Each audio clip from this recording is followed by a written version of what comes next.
Hey everyone, I'm Sarah.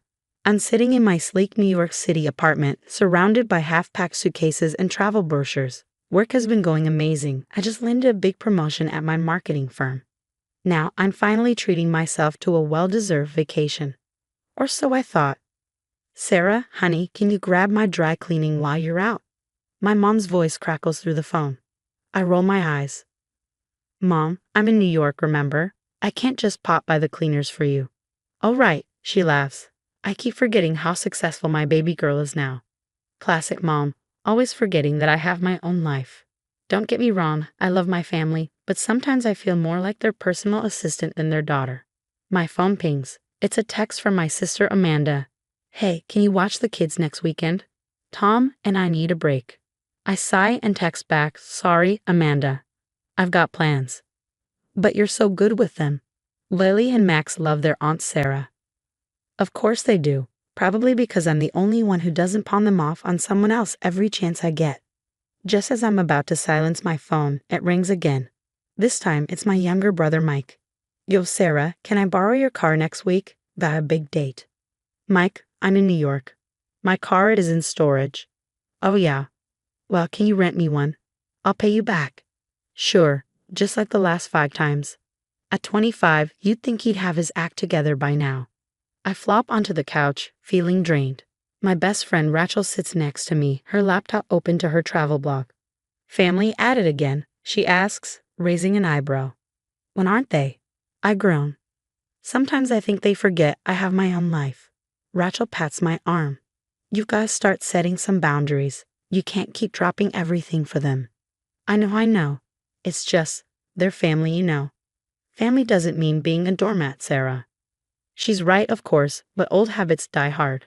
Just as I'm about to respond, my phone rings again. It's Mom. Sarah, honey, I need you to come home right away. It's an emergency. My heart drops. What's wrong? Is everyone okay? We just need you here now. Can you book a flight? Without hesitation, I'm on my laptop, booking the next flight out. I'll be there as soon as I can, Mom. Just hang on. Rachel watches me pack. You sure about this? It's awfully last minute. It's an emergency. I have to go. Little did I know, I was walking right into a trap. When I burst through the front door of my family's house, my heart is pounding. Mom? Dad? Is everyone okay? Silence. I spot Lily and Max playing in the living room, completely oblivious. Aunt Sarah. Lily squeals, running to hug me. Hey, kiddo, I say, distracted. Where's your mom? Max shrugs, not looking up from his toys. They all left. My stomach sinks. Left? What do you mean left? That's when I see it, a note taped to the fridge. As I read it, my blood boils. Dear Sarah, we've gone on a cruise. Watch the kids for 2 weeks. Love, Mom, Dad, Amanda, and Mike. I crumple the note in my fist. You've got to be kidding me. Memories flood my mind. Amanda guilting me into planning her wedding. Mike borrowing money he never repaid. Mom and Dad expecting me to drop everything for their last-minute dinner parties. My phone buzzes. It's Mom. How could you do this to me? I hiss.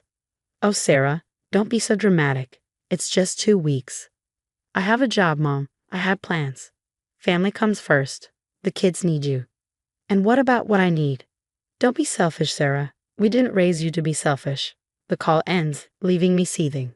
I look at Lily and Max, feeling torn. It's not their fault, but I can't just let this slide. I open Facebook and my jaw drops. Amanda has posted a selfie on a cruise ship. Child-free vacay, here we come, #blessed. The timestamp? 3 months ago. Next, Mike's post pops up.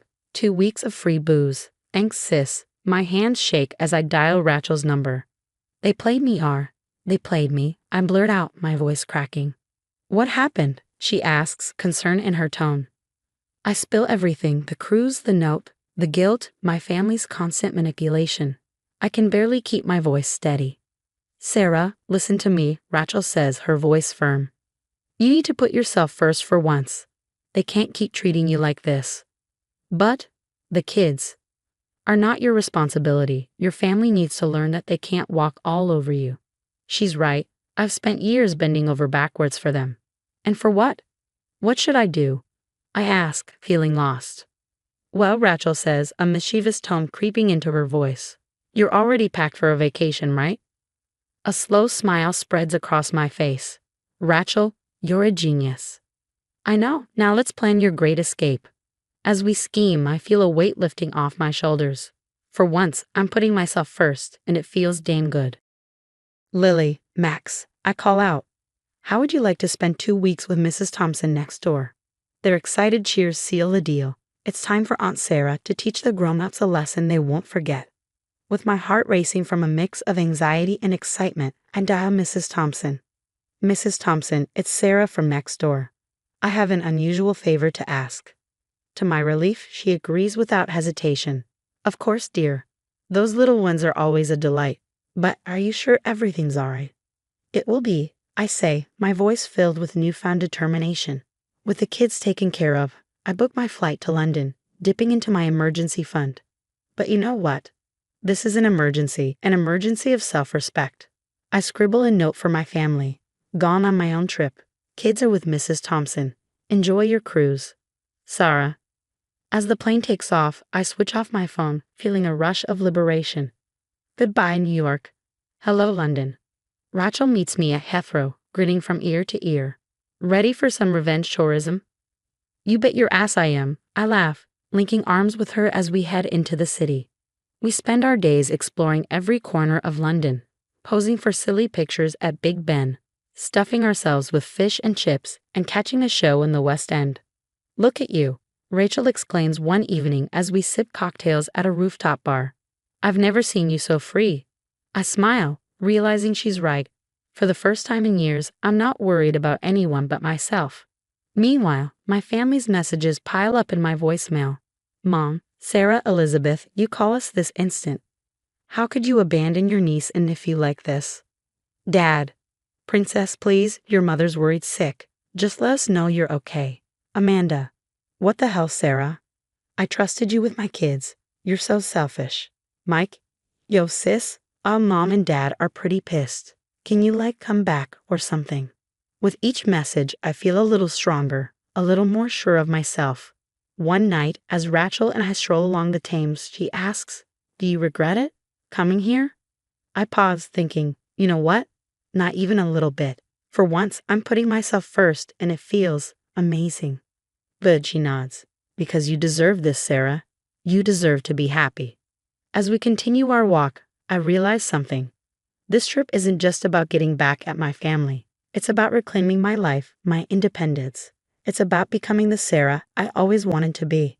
Back at the hotel, I check my special email account. Mrs. Thompson has sent an update about the kids. They're happy, healthy, and apparently loving their vacation at her house. I reply thanking her and assuring her I'll be back soon. Then, on a whim, I book us tickets for a day trip to Paris. Because why not? I'm our role. As I fall asleep that night, I think about my family on their cruise. I wonder if they're enjoying themselves or if they're too busy worrying about the mess they've made. Either way, I'm done feeling guilty. I'm done being the family doormat. When I go back, things are going to change. But for now, I've got a date with the Eiffel Tower. I stand in the driveway, suitcase by my side, as my family's minivan pulls up. The tension in the air is thick. Mom is the first to step out, her face a mix of relief and fury. Sarah Elizabeth, where have you been? Do you have any idea? I cut her off. Save it, Mom. I know exactly what you all did. Dad steps forward, his hands raised placatingly.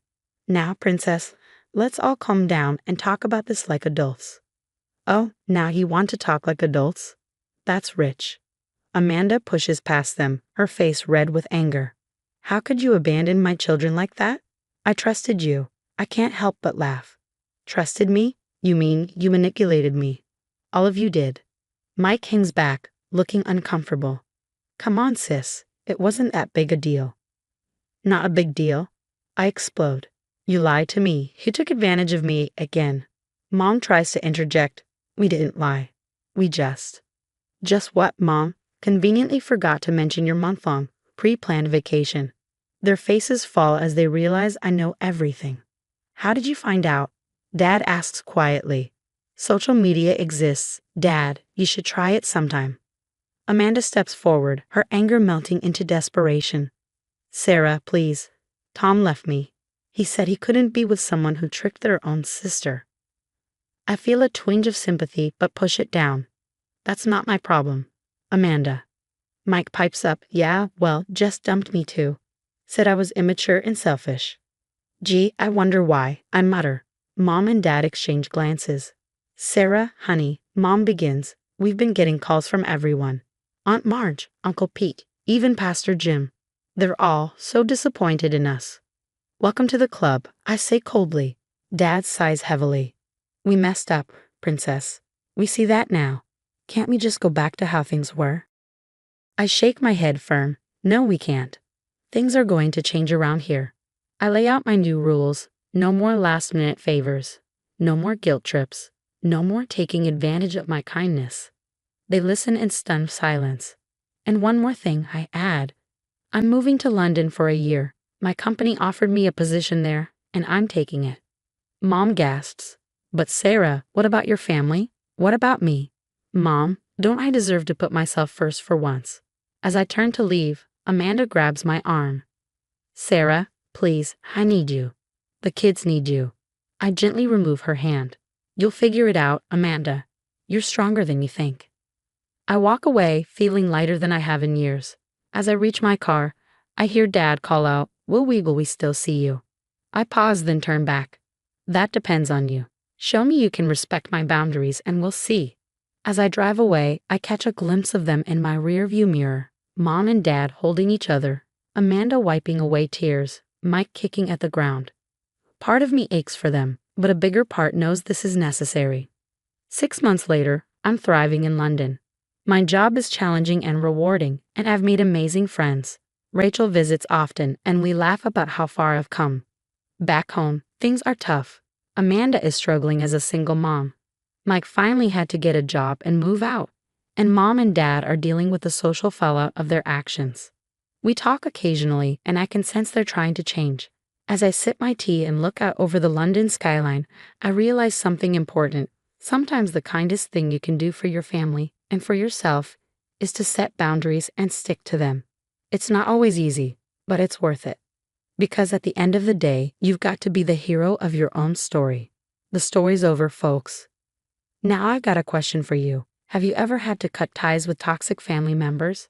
How did it impact your life? Share your experiences in the comments below.